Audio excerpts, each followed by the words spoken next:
Hare Krishna. All glories to Srila Prabhupada. After I returned to India, we took this apartment which has this nice terrace. So I thought we should be able to have a few fresh flowers every day, that we get it from our own garden, which is clean, for the offering of our deities every day morning. So that's how I started with this gardening process. So this garden is around 5 months old, and I have around 25 pots, 25 plants. When I started it with by using these bags.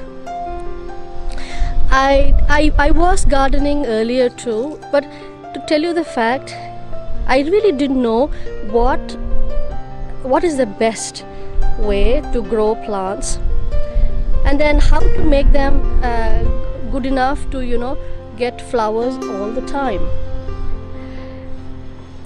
So when I started gardening, I liked, the reason why I'm doing this video is, after past 5 months I had a lot of experiences.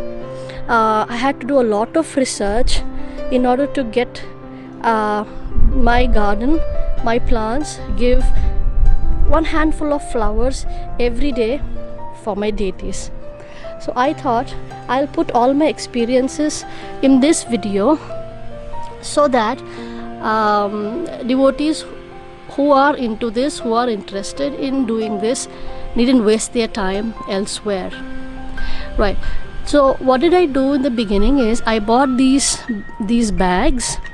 These bags are not very expensive, but they are not the best things to use.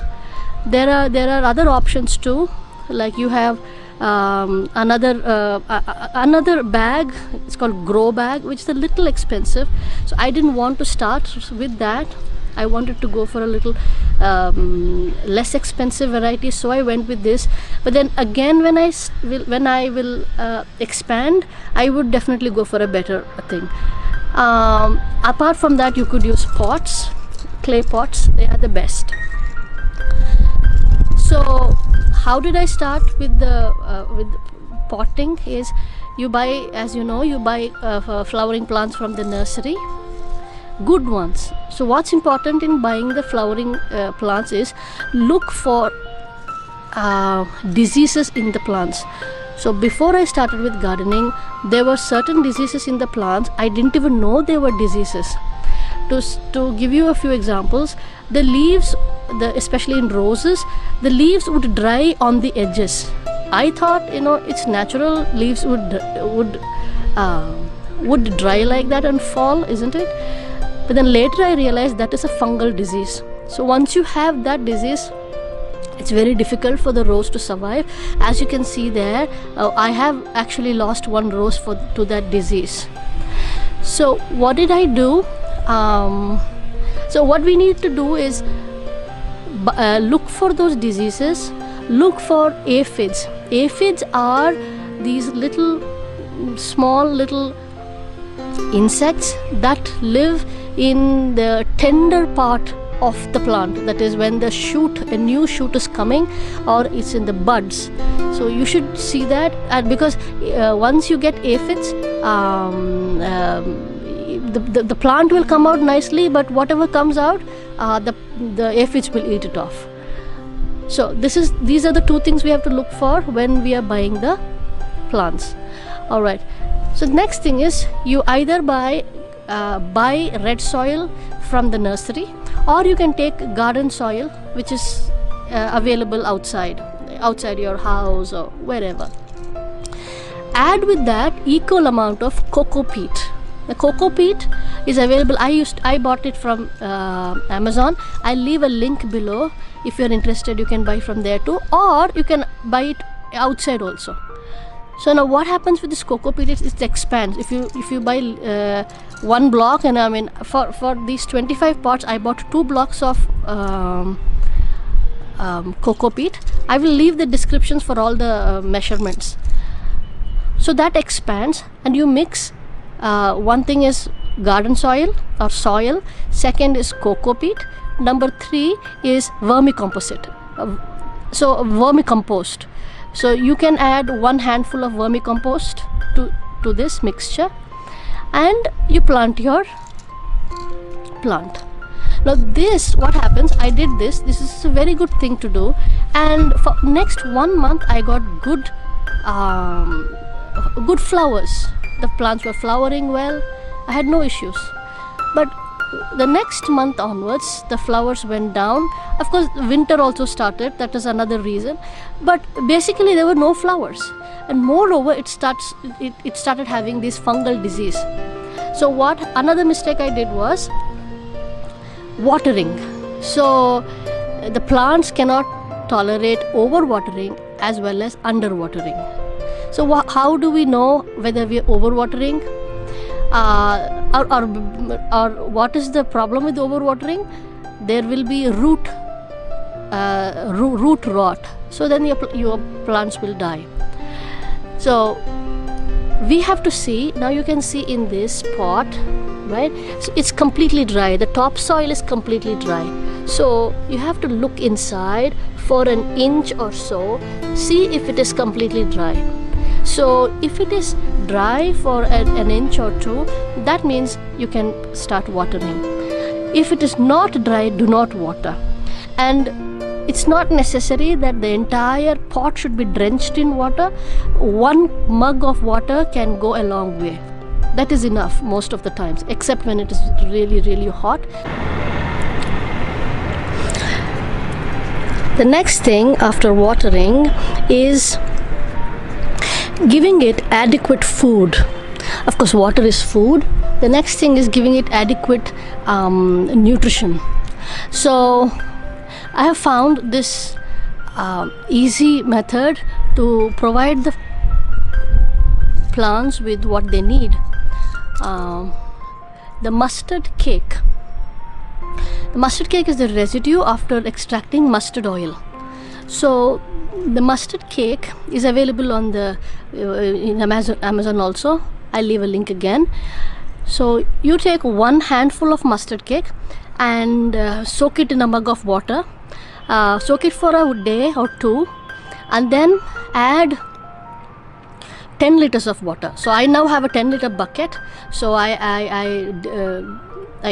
soak the mustard cake, and then I fill it up with after a day or so I fill it up with 10 liters of water. Fill the bucket, and then pour half a mug of that water to all your plants, and this has to be done once a week.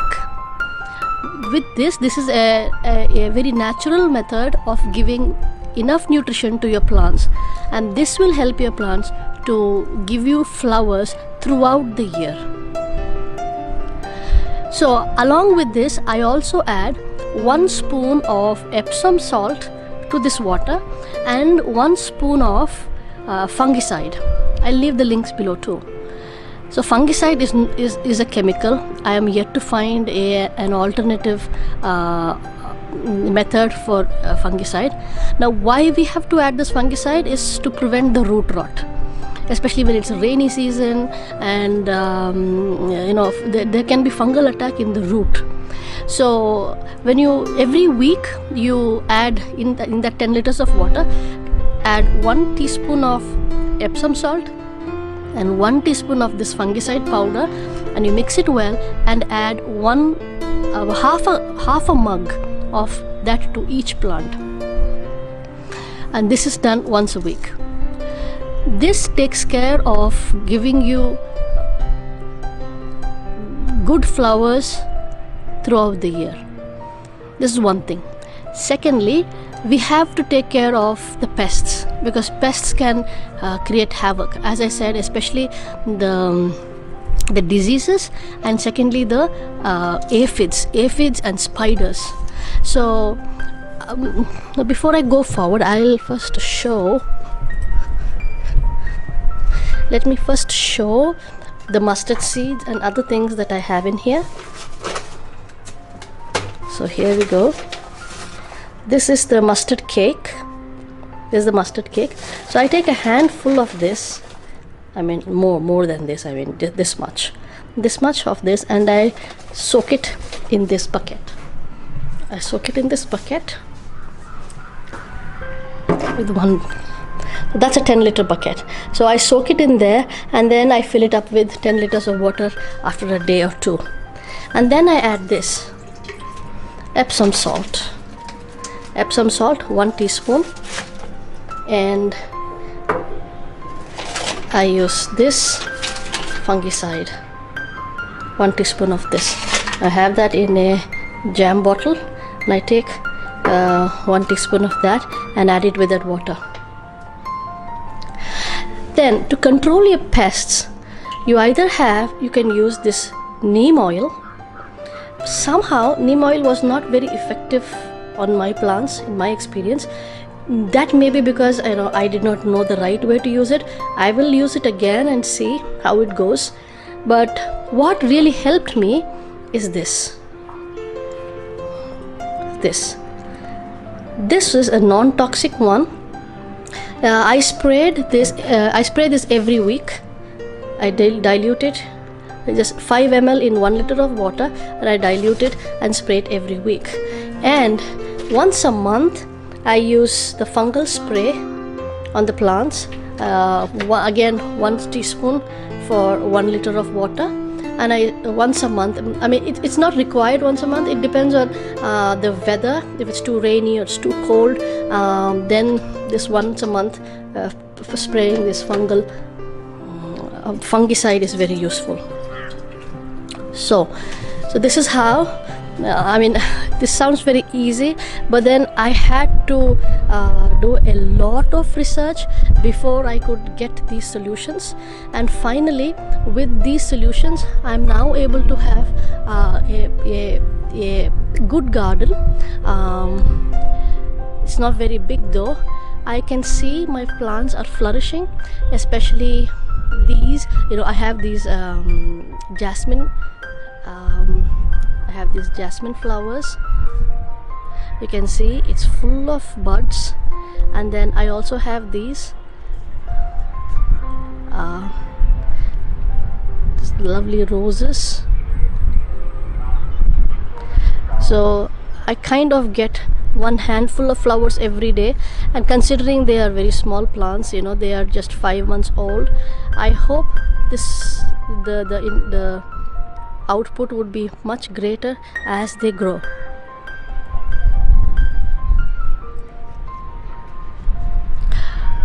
I hope this has helped devotees in some way. I thought I'll just document what I learned in this video. So just in case there are devotees who are willing to do this in their balcony or in their terrace, these tips would be helpful to them. Thank you very much. Hare Krishna.